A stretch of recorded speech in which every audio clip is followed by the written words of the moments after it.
This video sponsored by BuyMo T-Shopping app. BuyMo T-Shopping application is one of the online shopping app now available on Play Stores and App Stores.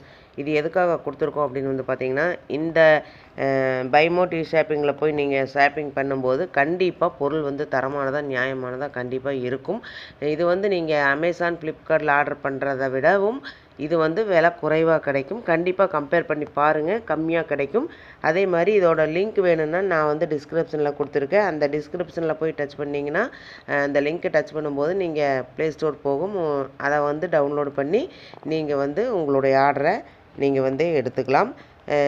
என்ன பொருள் வாங்குறதுனாலும் வாங்கலாம். Home appliances வாங்குறதுனாலும் வாங்கலாம், இல்லை காய்கறி வாங்குறதுனாலும் வாங்கலாம், வீட்டுக்கு மளிகை பொருட்கள் வாங்குறதுனாலும் இந்த ஆப்பில் போய் நீங்கள் வாங்கும்போது உங்களுக்கு குறைவான விலையிலையும் தரமானதாகவும் இருக்கும். இதை தான் நம்ம எல்லாருமே விரும்புவோம்.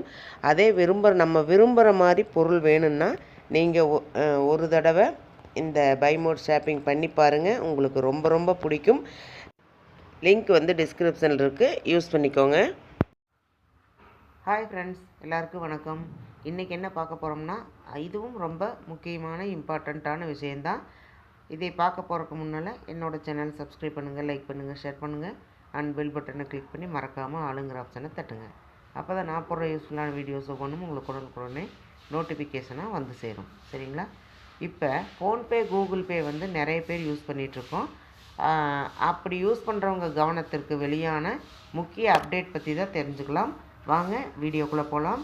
இந்த நீட்டிப்பு கூகுள் பே மற்றும் ஃபோன்பே போன்ற மூன்றாம் தரப்பு யூபிஐ பயன்பாளர்களுக்கு பொருந்தும். இது டிசம்பர் 31, 2026 வரை அவகாசத்தை நீட்டிக்கிறது. இந்த நடவடிக்கை சந்தையில் போட்டியை ஊக்குவிப்பதை நோக்கமாக கொண்டுள்ளது என்று கூறப்படுகிறது. ஃபோன்பே மற்றும் கூகுள் பே போன்ற மூன்றாம் தரப்பு யூனிஃபைட் பேமெண்ட் இன்டர்ஃபேஸ் பயன்பாட்டு வழங்குநர்களுக்கு என்பிசிஐ நிவாரணம் ஒன்றை வழங்கியுள்ளது.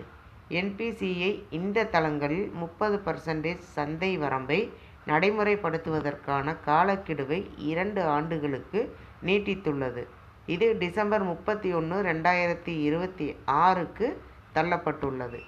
என்பிசிஐ இந்த தேவையை 3வது முறையாக ஒத்திவைத்துள்ளது. செவ்வாயன்று வெளியிடப்பட்ட அதன் சுற்றறிக்கையில் என்பிசிஐ தொகுதி வரம்பிற்கு இணங்குவதற்கான காலக்கெடுவை நீட்டிக்க முடிவு செய்வதற்கு முன்பு பல்வேறு காரணிகளை கருத்தில் கொண்டதாக கூறியது. இந்த நீட்டிப்பு நிர்ணயிக்கப்பட்ட 30% பரிவர்த்தனை அளவு வரம்பை மீறும் மூன்றாம் தரப்பு பயன்பாட்டு வழங்குநர்களுக்கு பொருந்தும். இந்த நீட்டிப்பு இந்த தளங்கள் ஒழுங்குமுறை கட்டமைப்புடன் சீரமைக்க அதிக நேரத்தை வழங்கும் என்று எதிர்பார்க்கப்படுகிறது. முன்மொழியப்பட்ட சந்தை பங்கு உச்சவரம்பு நவம்பர் 2020 முதலில் அறிவிக்கப்பட்டது. அந்த நேரத்தில் என்பிசிஐ ஆனது டிபிஏபிக்கள் ஒழுங்குமுறைக்கு இணங்க 2 ஆண்டுகால அவகாசத்தை விதித்தது. தற்போது கூகுள் பே மற்றும் ஃபோன்பே போன்றவர்கள் யூபிஐ அமைப்பில் ஆதிக்கம் செலுத்துகின்றனர். இது அனைத்து பரிவர்த்தனைகளிலும் 80%க்கும் அதிகமாக உள்ளது. என்பிசிஐயால் நிர்வகிக்கப்படும் யூனிஃபைட் பேமெண்ட்ஸ் இன்டர்ஃபேஸ் பயனாளர்கள் மற்றும் வணிகர்களிடையே நிகழ்நேர டிஜிட்டல் பரிவர்த்தனைகளை எளிதாக்குகிறது. என்பிசிஐயின் படி 30% பரிவர்த்தனை வரம்பு முந்தைய 3 மாதங்களில் செயலாக்கப்பட்ட பரிவர்த்தனைகளின் சராசரி அளவின் அடிப்படையில் மதிப்பிடப்படும். இந்த தொப்பியின் நோக்கம் போட்டியை ஊக்குவிப்பது மற்றும் பல்வேறு யூபிஐ சேவைகளை வழங்குநர்களிடையே மிகவும் சமநிலையான சந்தை பங்கை உறுதி செய்வதாகும்.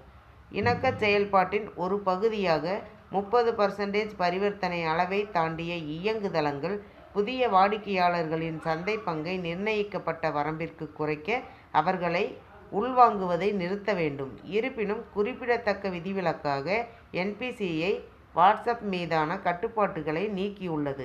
அதன்படி யூபிஐ சேவைகளை இந்தியாவில் உள்ள அதன் முழு பயனர் தளத்திற்கும் நீட்டிக்க அனுமதிக்கிறது.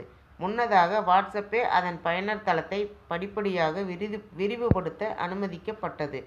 ஆரம்ப வரம்பில் 10 கோடி பயனர்கள் இருந்தனர். இந்த கட்டுப்பாடு இப்போது நீக்கப்பட்டுள்ளது.